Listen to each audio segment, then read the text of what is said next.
Salam, salve, assalamualaikum warahmatullahi wabarakatuh. Om Swastiastu, nama budaya, salam kebajikan dan salam sehat untuk kita semua. Kembali lagi bersama saya Rian Lino yang akan memandu podcast kali ini dalam rangka memperingati Hari Tuberkulosis Sedunia 24 Maret 2024 dengan tema Deteksi Dini Tuberkulosis, Terapi Pencegahan Tuberkulosis dan Jejaring Pelayanan. Tuberkulosis masih menjadi masalah kesehatan di dunia. Berdasarkan Global Report tahun 2023, Indonesia berada pada posisi kedua dengan jumlah kasus TBC terbanyak di dunia setelah negara India. Provinsi NTT pada tahun 2023 telah menyumbang kasus sebanyak 10.470 kasus atau 49,54% dari target yang ditetapkan 21.131 kasus. Salah satu tantangan terbesar dalam upaya penanggulangan tuberkulosis adalah pasien tuberkulosis yang belum ditemukan, di mana pasien tersebut dapat menjadi sumber penularan TBC di masyarakat. Untuk membahas lebih dalam podcast kita kali ini telah hadir di tengah-tengah kita para narasumber yang sudah berkecimpung lama di program TB di Provinsi Nusa Tenggara Timur. Untuk itu saya menyapa para narasumber kita. Yang pertama, Ibu Emi June Koro SKM selaku pengelola program TB Dinas Kesehatan Kota Kupang. Selamat siang Ibu Emi. Ya, selamat siang Pak Rian. Ya, narasumber kita yang kedua, Ibu Aminah Haslinda Bam SKM MKes selaku pengelola program TBC Dinas Kesehatan Kependudukan dan Pencatatan Sipil Provinsi Nusa Tenggara Timur. Selamat siang Ibu Amin. Ya, dan narasumber kita yang terakhir Ibu Maria Fatima DT Delu SKM MGC selaku koordinator program dalam hal monitoring, evaluasi dan learning Subrecipient Global Fund dalam pemberdayaan masyarakat Perdaki Kota Kupang. Selamat siang, Ibu Fatih. Selanjutnya kita akan membahas lebih dalam berkaitan dengan TB dengan para narasumber kita. Dan saya beralih ke narasumber kita yang pertama, Ibu Emi. Ibu Emi, kira-kira tuberkulosis itu apa sih sebenarnya tuberkulosis? Baik, terima kasih Pak Rian. Nah, jadi tuberkulosis ini atau kita lebih kenal dengan TBC ini merupakan penyakit menular langsung dari manusia ke manusia. Nah, penyakit ini disebabkan oleh kuman yang namanya Mycobacterium tuberculosis. Jadi jangan ada anggapan kita bahwa TBC ini disebabkan karena guna atau swanggi ataukah karena kutukan atau bahkan kita sebut dia sebagai penyakit keturunan. Tidak. Jadi TBC ini penyebab utamanya adalah bakteri yang namanya tadi Mycobacterium tuberculosis. Nah, TBC ini dia menyerang terutama di paru-paru, tapi dapat juga menyerang di bagian tubuh kita lainnya, misalnya di kelenjar, di tulang, di selaput otak. Di semua bagian tubuh kita dia bisa hidup, kecuali hanya pada rambut dan kuku. Mungkin itu sedikit penjelasannya tentang TBC. Ya. Baik, terima kasih Ibu Emi untuk penjelasan berkaitan dengan tuberkulosis. Kita pada dasarnya masyarakat awam menganggap bahwa tuberkulosis itu lebih dikenal dengan istilah penyakit guna-guna atau yang biasa kita sebut dengan swanggi, bahasa sehari-harinya. Ya. Mungkin kita sudah mendengarkan begitu penjelasan dari Ibu Emi bahwa tuberkulosis itu disebabkan oleh bakteri yang namanya Mycobacterium tuberculosis. Kira-kira proses penularan itu seperti apa Ibu Emi? Oke, untuk proses penularannya, bakteri ini menyebar melalui udara.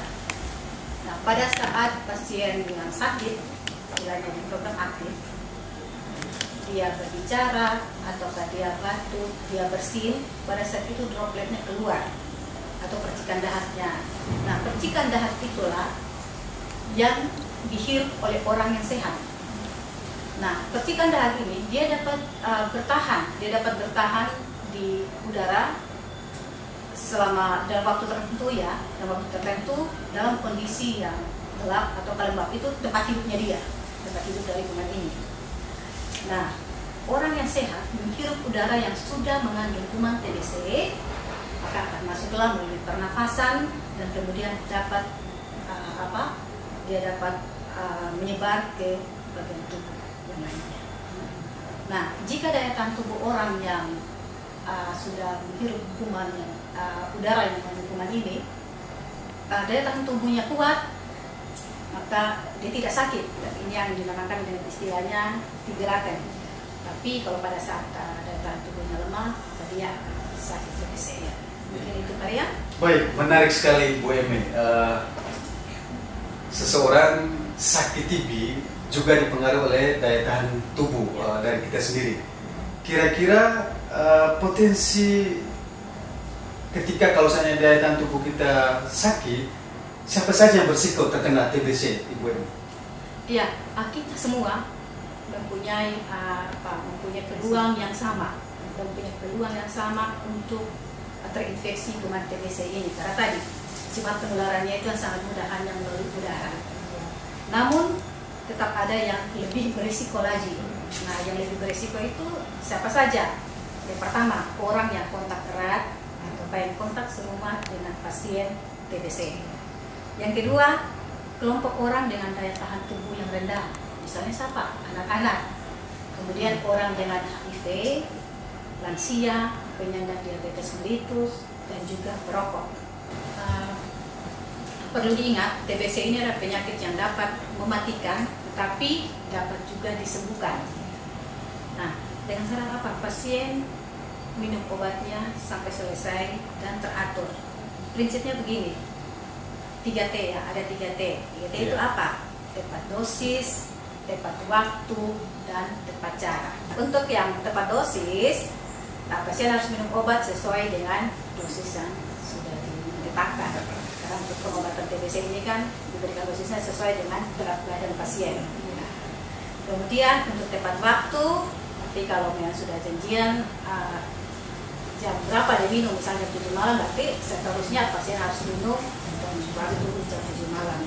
Kemudian dengan tepat cara, yaitu pasien harus minum obat dalam keadaan perut kosong. Jadi 1 jam sebelum makan atau 2 jam setelah pasien makan. Oke. Seperti itu. Berarti jadi kalau misalnya dia minum obatnya janjian jam 7 malam, berarti 1 jam sebelum makan dia sudah minum obat di jam 7, kemudian setelah dia minum obat jam 7, jam 8-nya baru dia boleh makan ya Bu?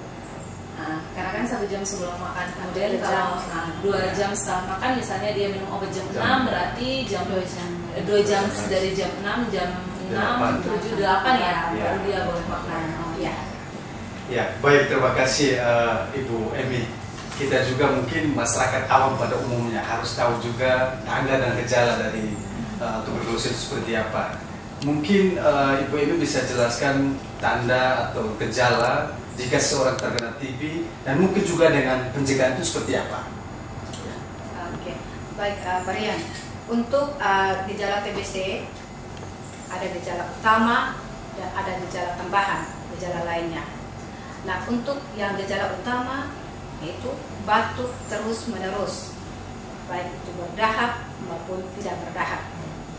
Sedangkan untuk gejala tambahan lainnya ada demam riang, ada sesak nafas, dia batuk berdahak, kadang-kadang ada bercampur darah, kemudian apalagi nafsu makan menurun, berat badan menurun, dada terasa sakit, sesak nafas, dan juga berkeringat yang tidak normal ya, berkeringat yang tidak wajar, terutama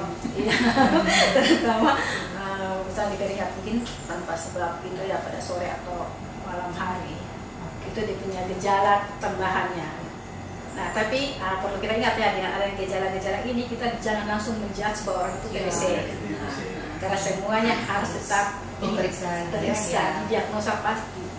Karena untuk gejala penyakit pernafasan kan semuanya mirip-mirip ya, gejala seperti ini. Ya. untuk pencegahan ada cara pencegahan untuk penyakit TBC ini ada dua. Pencegahan dari pasien TBC sendiri dan juga dari orang yang sehat. Nah, untuk pasien TBC bagaimana caranya? Yang pertama, dia harus minum obat sampai dinyatakan selesai pengobatan sembuh. Kemudian yang kedua, menutup mulut pada saat dia batuk, bersin. Menutup mulut sih bukan pakai tangan, tapi pakai sapu tangan, pakai tisu, ataukah di lengan ini ya, lengan bawah baju. Kemudian yang terutama kalau bepergian ke tempat umum atau kemana-mana wajib memakai masker. Kemudian pasien juga tidak boleh membuang dahak sembarangan. Kemudian ventilasi udara di rumah yang pasti harus baik ya. Itu untuk pasien TBC. Untuk kita yang sehat bagaimana? Yang pertama, gaya hidup sehat ya. Tapi pasien gaya hidup sehat secara langsung TBC dapat dicegah dengan apa? Yang pertama, kita membiasakan hidup sehat seperti tidak merokok, tidak minum minuman keras. Kemudian meningkatkan daya tahan tubuh dan mengkonsumsi makanan bergizi dan juga istirahat yang cukup. Kemudian apalagi kita memastikan sinar matahari dan sirkulasi udara di tempat tinggal kita itu harus baik. Dan pagi-pagi itu harus buka jendela dan setiap minggu itu kita harus menjemur kasur, tikar atau karpet supaya langsung terkena sinar matahari. Karena satu kelemahan dari kuman Mycobacterium tuberculosis ini, dia cepat mati bisa langsung jika terpapar langsung dari sinar matahari. Baik, terima kasih Ibu Emi untuk penjelasan, sangat menarik sekali. Ibu Emi, jika kita sudah terkena penyakit TBC seperti yang disampaikan oleh Ibu Emi tadi, bagaimana cara kita mengakses terhadap pelayanan TB, sehingga paling tidak masyarakat awam itu juga tahu prosedur untuk kita mengakses terhadap pelayanan kesehatan untuk terkhusus untuk TB itu seperti apa? Iya Pak Rian, untuk setiap orang yang mempunyai gejala atau terduga TBC itu dapat mengakses ke pelayanan kesehatan yang ada di kabupaten kota masing-masing. Nah, untuk kami di Dinas Kesehatan Kota Kupang, jaring kami sudah cukup banyak dengan rumah sakit pemerintah, swasta, kemudian ada rumah sakit TNI Polri, dengan klinik. Jadi jika ada masyarakat yang mungkin sudah ada gejala, silakan secepatnya pergi ke fasilitas kesehatan tersebut untuk memeriksakan diri. Ya, baik, terima kasih Ibu Emi untuk penjelasan berkaitan dengan TB, kemudian penularan, kemudian gejala, dan juga pencegahan. Sekarang saya beralih ke narasumber kita yang kedua, Ibu Aminah. Ibu Aminah, tadi kita sudah sempat mendengarkan penjelasan yang terakhir dari Ibu Emi berkaitan dengan akses pelayanan ketika seseorang terkena TBC. Apakah jejaring layanan TB antara pemerintah dan swasta saat ini juga itu merupakan salah satu upaya kita dalam deteksi dini seseorang yang terkena tuberkulosis? Ibu, mohon penjelasannya. Baik, terima kasih Pak Rian. Jadi memang apa yang disampaikan oleh Ibu Emi itu adalah suatu upaya peningkatan akses pasien terhadap pelayanan TBC yang berkualitas dan sesuai standar. Untuk itu memang membutuhkan jejaring layanan antara pemerintah dan swasta, baik di rumah sakit pemerintah, rumah sakit swasta, puskesmas, klinik, praktek mandiri yang ada di setiap kabupaten kota. Karena ini juga merupakan salah satu upaya deteksi dini agar orang yang terdampak tuberkulosis dapat segera mengakses pelayanan yang berkualitas. Dan memang kalau dalam program tuberkulosis nasional sendiri, hal ini diistilahkan dengan District Public Market Mix yang berbasis kabupaten kota. Hal ini juga sangat dibutuhkan, semua kabupaten kota diharapkan bisa berjejaring dengan layanan pemerintah maupun swasta yang ada di wilayahnya masing-masing, karena merupakan sehingga bisa menambah jumlah layanan TBC yang sesuai standar dengan program nasional, dan dia juga bisa mengakses pencatatan dan pelaporan yang bagus sehingga angka-angka kasus kita yang masih rendah, karena memang kita NTT angkanya belum memang angkanya naik dari tahun ke tahun, tapi belum seperti yang diharapkan. Mungkin untuk itu kita perlu berjejaring dengan semua layanan yang ada di kabupaten kota, sehingga pasien itu bisa mendapatkan akses dan datanya juga bisa terakses dengan baik, sehingga mungkin itu juga bisa menambah angka penemuan kasus untuk Provinsi Nusa Tenggara Timur. Ya, baik, terima kasih Ibu Aminah untuk penjelasan. Kalau begitu Ibu, jika seseorang sudah mendapatkan pelayanan di fasilitas kesehatan, apakah seseorang tersebut sudah bisa mendapatkan pengobatan atau mungkin ada upaya lain selain mendapatkan pengobatan tersebut, Ibu? Baik, jadi kalau untuk orang yang sudah dipastikan mendapat pengobatan, perlu dilakukan kegiatan investigasi kontak. Nah, dan untuk kegiatan investigasi itu adalah kegiatan yang dilakukan untuk meningkatkan penemuan kasus TBC dengan cara mendeteksi secara dini dan sistematis terhadap orang yang kontak dengan sumber infeksi TBC. Dan untuk kegiatan ini memang kita sebagai petugas kesehatan kita tidak bisa kerja sendiri untuk melakukan kegiatan tersebut dengan baik. Kita perlu adanya keterlibatan dari pihak lain, dari masyarakat, dari pemerintah setempat, sehingga kegiatan investigasi kontak ini bisa dilaksanakan dengan baik. Dan dalam hal ini kita membutuhkan masyarakat itu sebagai kader kesehatan. Dan selain itu juga memang tantangan kita saat ini memang tidak hanya sekedar mengobati orang yang sakit akan tuberkulosis, tapi kita juga harus menangani yang infeksi laten tuberkulosis. Nah, untuk yang ini dia bisa mendapatkan akses pelayanan terapi pencegahan tuberkulosis. Baik, ini menarik Bapak Ibu semua. Selain kita sudah kena TBC, tapi ada istilah baru yang disampaikan oleh Ibu Aminah tadi berkaitan dengan infeksi laten tuberkulosis. Mungkin dari Ibu Aminah bisa menjelaskan infeksi laten tuberkulosis itu seperti apa dan terapi untuk pencegahan itu seperti apa, sehingga kita masyarakat awam ini bisa tahu. Karena tadi kita sudah kena TB, tapi harus ada lagi dengan yang kena dengan infeksi laten TB. Kira-kira itu seperti apa, Ibu Aminah? Ya, baik. Jadi memang kalau orang yang kontak erat dengan pasien tuberkulosis, dia berisiko untuk menghirup bakteri TBC tersebut. Karena orang yang sakit TB itu kan dia menularkan kuman TBC. Jadi dan memang penularannya lewat udara ya, tadi sudah disampaikan. Ya, bagi-bagi kuman yang disampaikan oleh Ibu Emi, dia bisa orang yang kontak erat ini bisa terjadi 3 kemungkinan pada orang tersebut. Bila daya tahan tubuhnya baik, kuman tersebut, bakteri tersebut, dia tidak akan menjadi sakit. Jadi karena sistem kekebalan tubuhnya dapat mengeliminir bakteri tersebut sehingga dia tidak sakit. Namun ada kemungkinan lain di mana kuman itu masuk ke dalam tubuh seseorang, tapi dia yang disebut dengan infeksi laten tuberkulosis. Jadi dia tidur, istilahnya dia tidur, dia tidak menimbulkan sakit dan tidak menimbulkan gejala tuberkulosis. Jadi dia tidur saja diam-diam di dalam tubuh seseorang. Terus kemungkinan yang 3, apabila daya tahan tubuh seorang itu tidak baik, bisa menjadi sakit TBC. Dia tidak bisa melawan kuman yang masuk dan dia akan menjadi sakit TBC.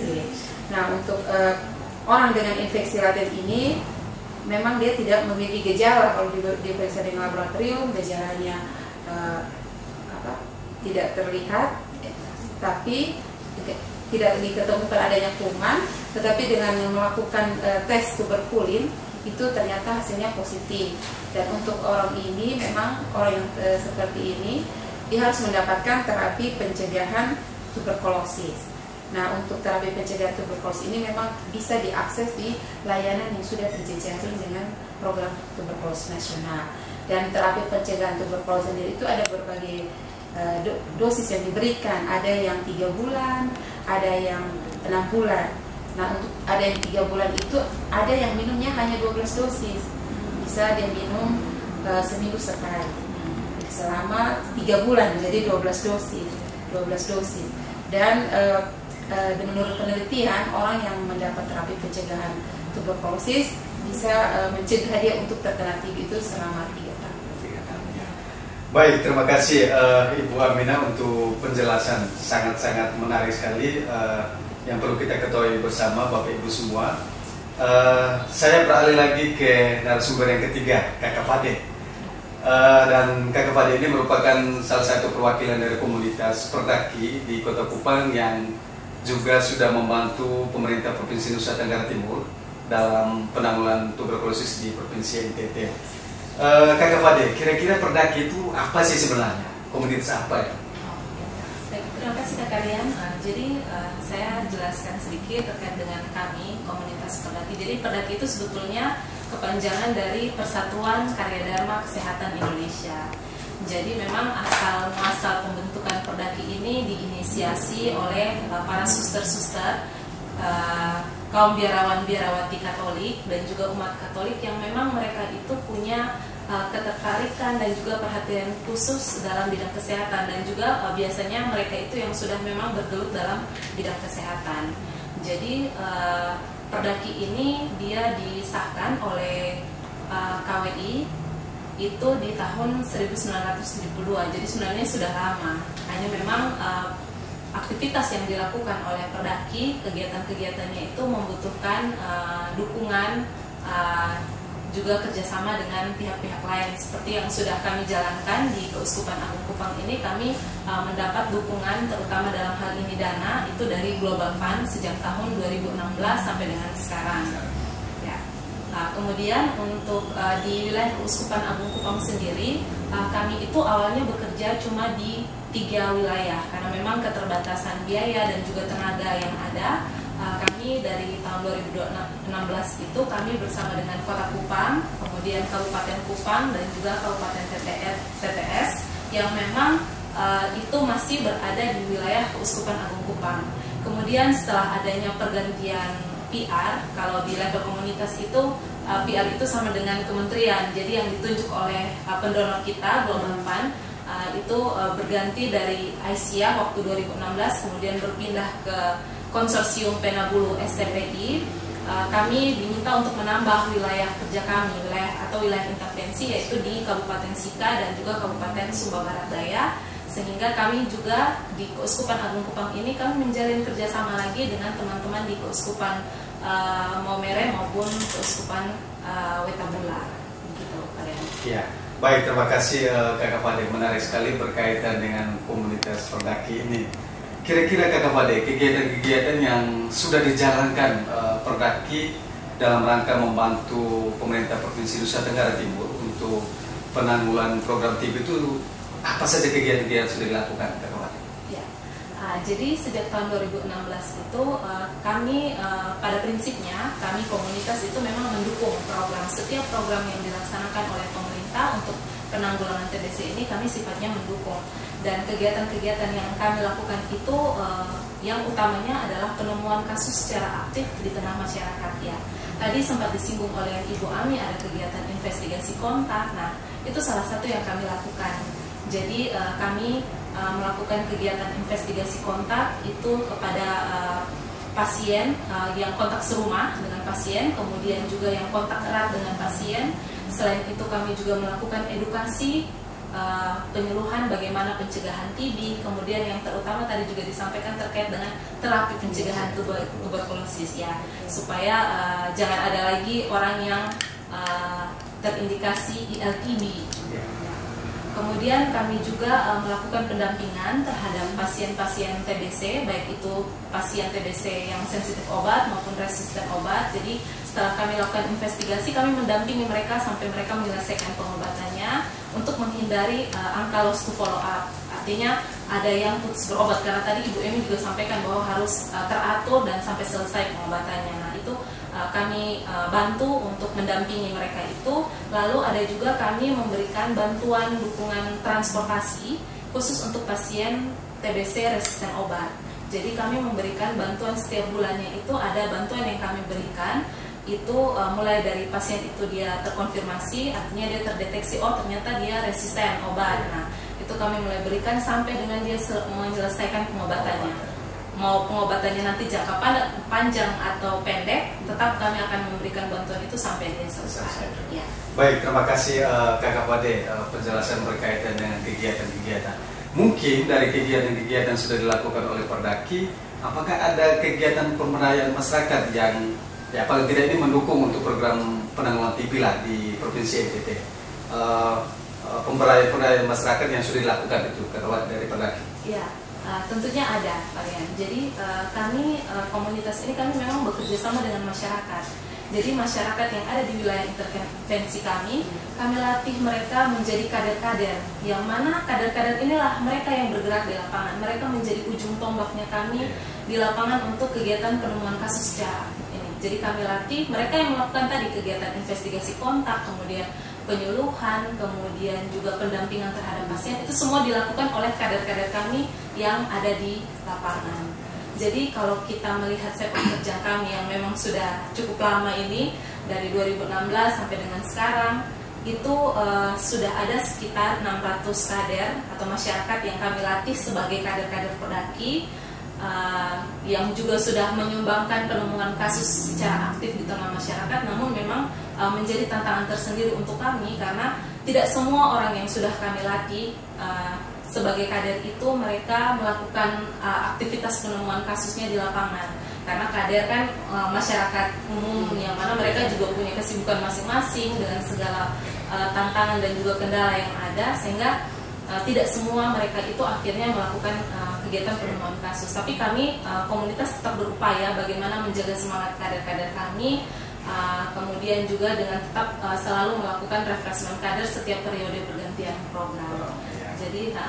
Jadi kalau memang secara keaktifannya memang masih susah, tapi kami bersyukur karena dari hasil evaluasi dan juga refleksi kami komunitas sendiri, ya walaupun banyak juga yang tidak aktif, tapi minimal mereka sudah terpapar nih informasi terkait dengan TBC, sehingga kalau ada orang-orang di sekitar mereka yang memiliki gejala yang sudah disebutkan tadi, mereka tahu tindakan apa yang mereka bisa lakukan. Baik, terima kasih Kakak Fade, Ibu Emi dan juga Ibu Amina. Memang menarik sekali podcast kita kali ini membahas berkaitan dengan tuberkulosis itu seperti apa, dan juga jejaring dan juga peran dari komunitas. Ternyata akses untuk mendapatkan pelayanan tuberkulosis dapat dilakukan pada layanan pemerintah dan juga swasta. Pada intinya, layanan tersebut sudah diatur sistem jejaringnya dengan program tuberkulosis yang dikoordinasikan oleh Dinas Kesehatan Kabupaten Kota setempat. Dan juga perlu antara kerjasama petugas kesehatan dan juga kader yang lebih aktif, dan tentunya juga dengan pemerintah setempat. Hal ini juga sebagai upaya dalam deteksi dini agar orang yang terdampak tuberkulosis dapat secara dini ditangani dengan tepat. Sebelum saya akhiri podcast kita kali ini, saya akan memberikan kesempatan kepada ketiga narasumber untuk memberikan pesan-pesan kepada masyarakat. Saya mulai dari narasumber yang pertama, Ibu Emi. Ibu, silakan Ibu. Ya, baik, terima kasih Pak Rian. Jadi kami memiliki pesan kepada seluruh masyarakat di Provinsi NTT bahwa penyakit TBC bukan penyakit karena guna-guna, bukan karena suanggi, bukan karena kutukan, dan juga bukan penyakit keturunan. Tapi penyakit TBC ini penyebabnya hanya satu, yaitu bakteri Mycobacterium tuberculosis. Jadi apabila mengalami gejala yang mengarah ke penyakit TBC, segera pergilah ke fasilitas kesehatan terdekat untuk melakukan pemeriksaan. Karena lebih cepat terdeteksi, akan lebih cepat diobati, sehingga lebih cepat untuk memutuskan mata rantai penularan. Dan yang terpenting adalah untuk kesembuhan dari pasien TBC. Terima kasih. Iya, baik, terima kasih Ibu Emi. Selanjutnya narasumber kedua, Ibu Amina. Ibu silakan. Baik, jadi untuk seluruh masyarakat di Provinsi Nusa Tenggara Timur, penyakit TBC itu dapat disembuhkan. Dan asal kita melakukan deteksi dini dan berobat secara teratur, dan obat ini gratis disediakan oleh pemerintah. Dan apabila ada orang yang terdampak akan infeksi laten tuberkulosis, bisa juga mengakses pelayanannya di fasilitas pelayanan terdekat yang sudah berjajar dengan program penanggulangan tuberkulosis nasional untuk mendapatkan pelayanan yang baik. Baik, terima kasih Ibu Amina. Narasumber kita yang ketiga, silakan Kakak Fade. Pesan kami dari komunitas, mari kita sama-sama satu langkah, satu harapan bersama lawan TBC di Indonesia. Terima kasih. Iya, baik, terima kasih Ibu Emi, Ibu Amina dan juga Kakak Fade. Semoga program penanggulangan tuberkulosis dapat berjalan dengan baik sehingga eliminasi TBC tahun 2030 dapat terwujud. Mari bersama wujudkan NTT sehat dengan deteksi dini tuberkulosis dan terapi pencegahan tuberkulosis. Salam TOS TV. Temukan, obati, sampai sembuh tuberkulosis. Saya Rian Yuno pamit undur diri dari podcast kita kali ini. Sampai berjumpa lagi di podcast-podcast selanjutnya dengan tema-tema yang menarik. Sekali lagi selamat memperingati Hari Tuberkulosis Sedunia 24 Maret 2024. Salam, salve, wassalamualaikum warahmatullahi wabarakatuh. Om Santi Santi Santi Om. Nama budaya, salam kebajikan, salam sehat untuk kita semua.